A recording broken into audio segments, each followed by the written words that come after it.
My name is Richard Jennings. I'm a certified LabVIEW developer and president of Jennings Embedded Services. My company is a National Instruments Certified Alliance partner located in San Antonio, Texas. My company specializes in real-time and embedded LabVIEW programming and bringing complex projects to completion. In 2008, I started helping Xtreme Power Solutions in Kyle, Texas, with a real-time control system for their dynamic power resource. The basic dynamic power resource, or DPR, contains an inverter with 1.5 megawatts of charge-discharge capability and a power cell array with 1 megawatt-hour of storage capacity. The DPR is designed to respond to changes on the electrical grid through the controlled storage and release of energy with sub-cycle response times.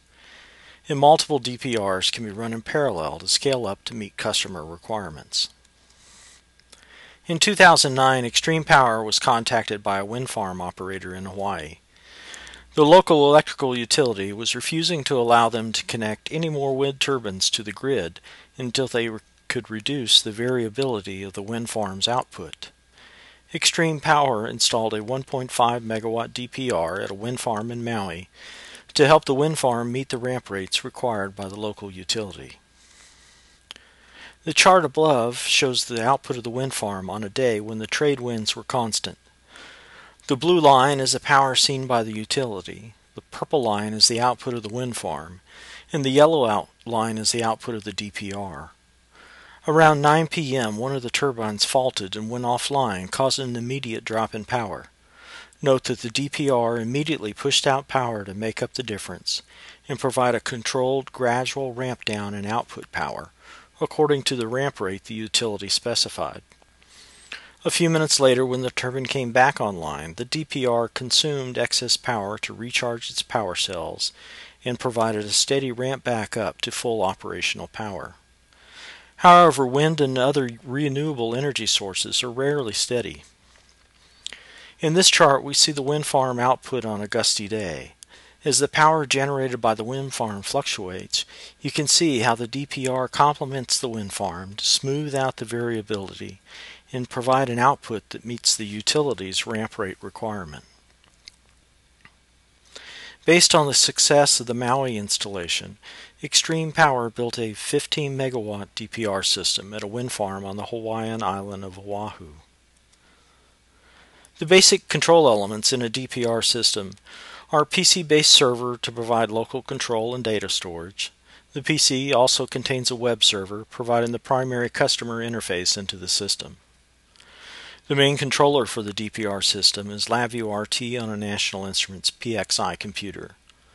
LabVIEW RT on the PXI controller measures power quality from the line voltage and current readings taken from the wind farm and calculates the level of response needed by each individual DPR.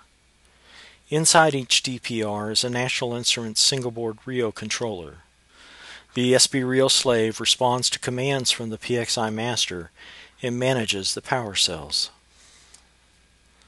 The primary control loop in the RT PXI controller runs at 100 Hz.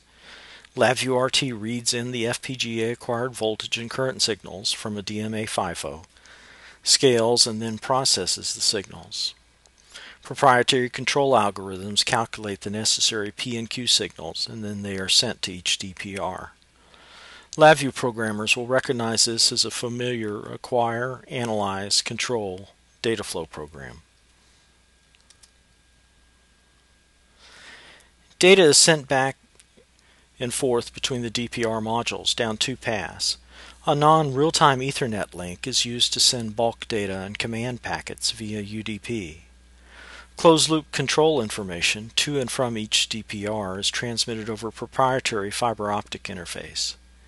This bidirectional FPGA to FPGA communication provides a hard real-time control link to multiple DPR modules in parallel. Here's a shot of the DPR building at the wind farm on Oahu, and a shot of 5 of the 10 DPR modules inside the building.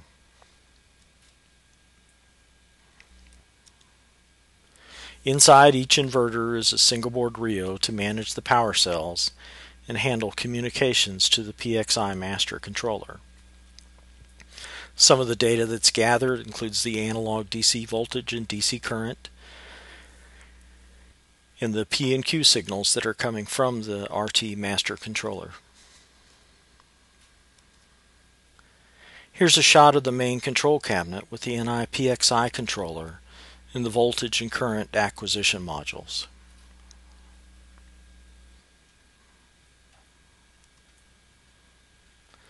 Thanks to National Instruments hardware and LabVIEW software, we were able to use a single integrated development environment on everything from FPGA and real-time targets to user interface and diagnostic PCs.